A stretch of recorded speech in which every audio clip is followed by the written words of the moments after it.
बहुत अच्छा बिल्कुल भी नहीं था उसका, ये अंदाजा लगा ले मैंने कोई भी अपनी क्लास, अच्छा। इवन तो मास्टर्स तक बगैर ठीक है। फेल हुए पास नहीं की। मैं इतना ये नहीं डल था स्टडी में, लेकिन फिर लोग मुझसे पूछते हैं कि अच्छा क्या चीज़ थी आप। हर बंदे की जिंदगी में कोई ना कोई हीरो होता है जिससे वो मोटिवेट या मुतासर होकर कोई ना कोई सफर को शुरू कर दे। जैसे आपने ये ट्रेनिंग का या मोटिवेशन का या दूसरों को एक हायर करने का, ताकि वो आगे बढ़ सके। बिल्कुल। तो आपकी जिंदगी में वो कौन सी एक बुनियादी चीज या शख्सियत है जी, जी। जिससे आप ये मोटिवेट होकर इस फील्ड के अंदर वो आए हैं और आपने इसको अपनाया भी है?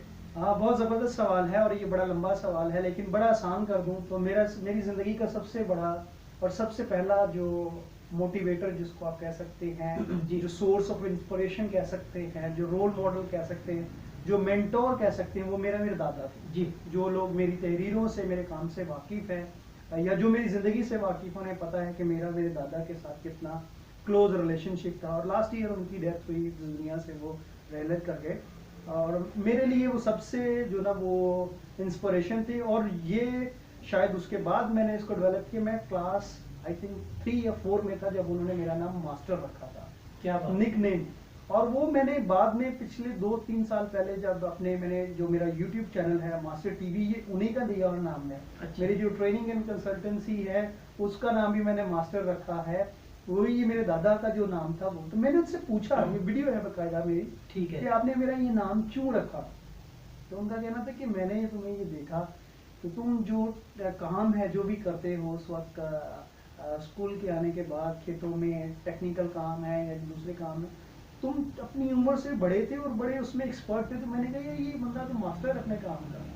तो वो जो निकनेम था वो मेरी बाद में पहचान बनी। और मुझे बहुत बाद में ये पता चला, ऑल्दो कि मैं इस काम में बहुत अरसे से था, ट्रेनिंग टीचिंग और ये कंटेंट उसमें। जी। तो वो मेरा सबसे पहला वो। उसके बाद बहुत सारे लोग हैं मेरे असातिज़ा थे जिन्होंने बहुत इंस्पायर किया। एक मेरे प्रोफेसर थे, आई थिंक उनका बहुत कंट्रीब्यूशन है मेरी लाइफ में। हमारे कॉलेज के प्रिंसिपल थे professor Wilson William, he was the man मैं जिन्होंने मेरी ज़िंदगी में बड़ा इंपॉर्टेंट रोल प्ले किया है। और उनके कंट्रीब्यूशन के बगैर शायद मैं आज यहाँ ना होता। मुझे याद है कि मैं कॉलेज में पढ़ता था उस वक्त, तो हमारा जनरल स्टोर था, तो मैं उसमें बड़ा इम्पोर्टेंट रोल प्ले करता। तो मेरे वालिद साहब ने मुझे कहा कि यार आपके बगैर नहीं चल रहा, तो आप कॉलेज छोड़ दो। तो मैं एक दो दिन नहीं गया, तो मैंने अपने प्रिंसिपल ने मुझे पूछा कि आप क्यों नहीं आए। तो मैंने उन्हें कहा कि जी हमारा ये जनरल स्टोर है और मैं चाह रहा हूँ कि मैं अपनी एजुकेशन जो है वो स्टॉप कर दूँ और इसको चलाऊँ। तो उन्होंने ये बात सुनी और मुझे कहा कि क्या आप अपने बुक को कॉलेज भेज सकते हैं। जी। तो मैंने आके अपने अब्बू को कहा कि प्रोफेसर साहब ने सर ने ये कहा। तो मेरे अब्बू गए, तो उन्होंने मेरे वालिद साहब को ये कहा ये लड़के में पोटेंशियल है, आपका जनरल स्टोर तो शायद अभी बंद हो जाए, लेकिन ये जो है वो इसका फ्यूचर जो है वो बन जाएगा अगर आप उसको पढ़ लें।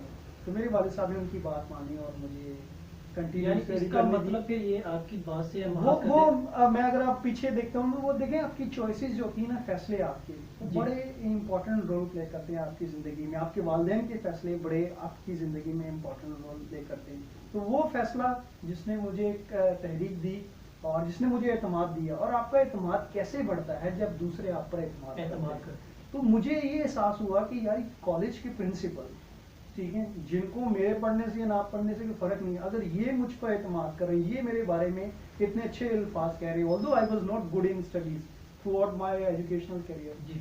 तो वो जो ना वो मैं समझता हूँ कि एक बड़ा इंपॉर्टेंट रोल था। अरे एक और चीज़ जो मैं यहाँ आपको बताना चाहूँगा, वो शायद मेरे वालिद साहब का फैसला था गाँव से कराची मूव करने का। मैं अभी सोचता हूँ कि अगर वो कराची ना आते तो शायद मैं आज कहीं खेती बाड़ी कर रहा होता, ट्रैक्टर चला रहा होता, ज़्यादा से ज़्यादा किसी शहर में कोई टेक्निकल काम सीख के कर लेगा। तो मेरा जो एक्सपोजर बड़े शहर का, कराची का, बड़े लोगों से मिलने का, बड़े अदारों में काम करने का, बड़े जो है वो जगहों पे जाने का, वो ना मिल पाता। और मेरी सलाहियतें उस तरह से जो है वो लोगों के सामने नहीं आ पाती जिस तरह से। यानी तो आपकी गुफ्तगू से अब ये तो हमें तस्दीकी तौर पे मिलती है कि आपके दादाजी जो लफ्ज़ मास्टर दिया था ना आपको लक़ब के तौर पे, तखल्लुस के तौर पे कह रहे जी थे, जी बिल्कुल उसने आपको क्या आगे हमवार करने का जो रास्ता वो किया, बिल्कुल सही। ठीक है, आगे वही फिर चलता जाए। तो ये अभी ना मैं सॉरी आपने आपकी बात यहाँ काट रहा हूँ। बड़ी मज़े की बात ये है कि मैं जैसे अक्सर लोग मैं बताता हूँ तो यकीन नहीं करते कि मैं एजुकेशन में बहुत अच्छा बिल्कुल भी नहीं था। उसका ये अंदाज़ा लगा लें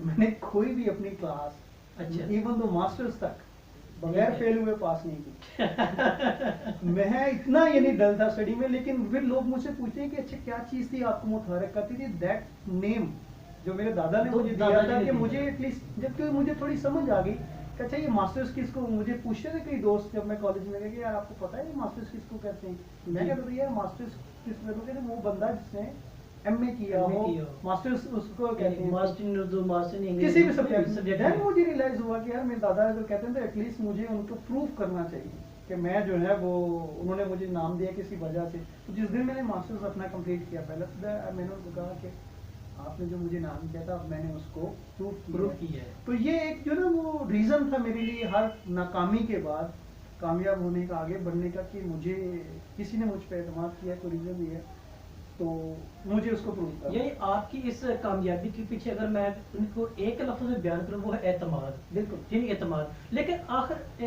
इस एतमाद को आपने प्रूव किया, इस एतमाद को अपने पल्ले, पंजाबी कहते हैं पल्ले बांध लिया। जी। जिस तरह गाँव में अक्सर माए क्या है, वो अपने दुपट्टे के साथ पैसे बांध लेते हैं, किस तरह किया। तो उस पल्ले बांधने की इवज आपको क्या ये चीज क्या अचीव हुई है और आपने लोगों को फिर बताया भी है।